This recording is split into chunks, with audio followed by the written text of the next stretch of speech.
Good morning, dear students. Welcome back to your class. So we will be continuing with the chapter 3 only, and we are studying decimals, divisions. So today we will see how to find the division, how to do the division of a decimal number by another decimal number. What are we going to do here?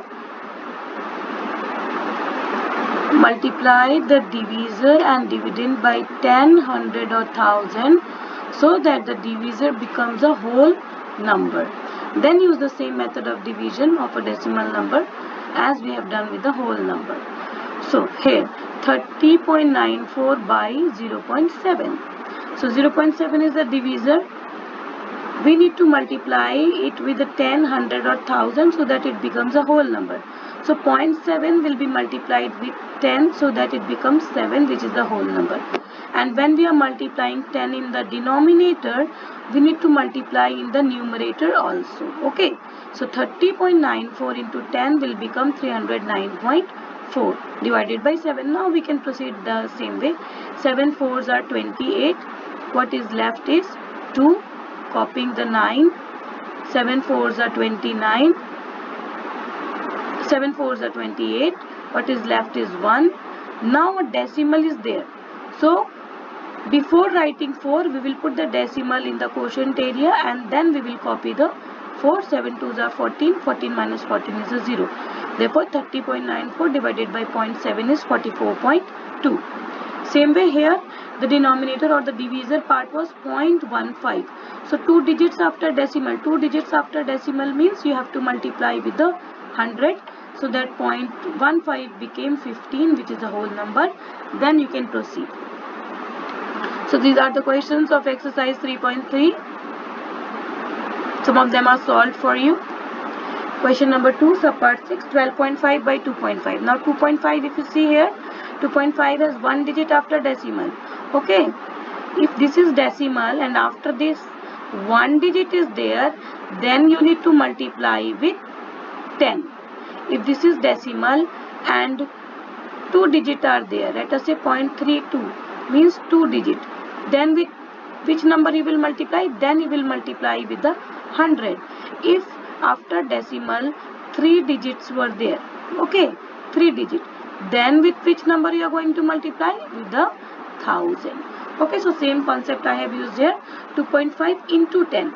But when you are multiplying down with the 10, you have to multiply up also with the 10 so that the number's value is not changed. Now the new numbers are 125 by 25, which can be cancelled with the table of 5. Finally we get 5 by 1, which is equal to 5 as your answer. So part 9 of question number 2, 0.5 by 0.05. Now 0.05 has 2 digits after decimal, so we will multiply with the 100 down. So 100 down means 100 up also. The new numbers are 50 by 5, which will be reduced and will give the answer as 10. 2.73 by 1.3. Point and 1 digit. So into 10 down means into 10 up also. The new numbers are 27.3 by 13, which on division will give the answer as 2.1. Now here one of the word problem is done for you. Question number 7. Product of two decimals is 32.396. One of the decimal is 5.2. Find the other. Let the other decimal be x. According to question, x into 5.2 is 32.39x. Now this 5.2 is getting multiplied on one side. When it will come on the other side, it will be divided. Now 5.2 has 1 digit after decimal, so you need to multiply it with the 10. And when you are multiplying down with the 10, you have to multiply upside also with 10, which is giving the new number as 323.96 by 52.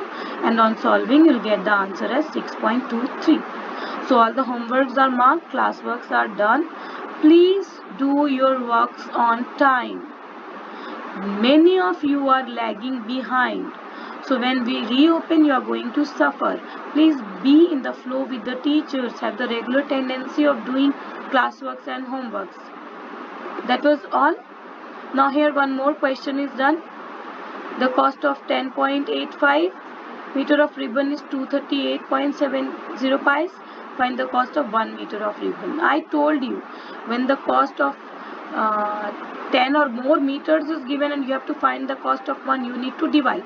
So the cost of 10.85 meter of ribbon is 238 rupees and 70 pies, and then the cost of one ribbon will be rupees 238.70 by 10.85. Since here we have two digits after decimal, we'll multiply with 100. If you are multiplying 100 in the divisor part, you have to multiply in dividend part also, so that the new number is this, and on solving you get the answer as rupees 22. Now if I say, suppose I am writing a fraction as 3 by 5, okay, then I ask you to write one of the equivalent fraction of this number, remember. So what you did, you multiplied with a 2 up and 2 down. So they are called equivalent, means the new number is 6 by 10. 3 by 5 and 6 by 10 are equivalent. Equivalent means when this number will be reduced, it will be the same number which was used earlier. Okay, so actually both of them on reducing have same values. That is why when we are multiplying here downwards with a number, we are multiplying upward also, so that the value of the number is not changing. They are equivalent, which on reducing will be giving you the same number. So that was all for today. Do your homeworks on time. I genuinely request you. Thank you. Have a nice day.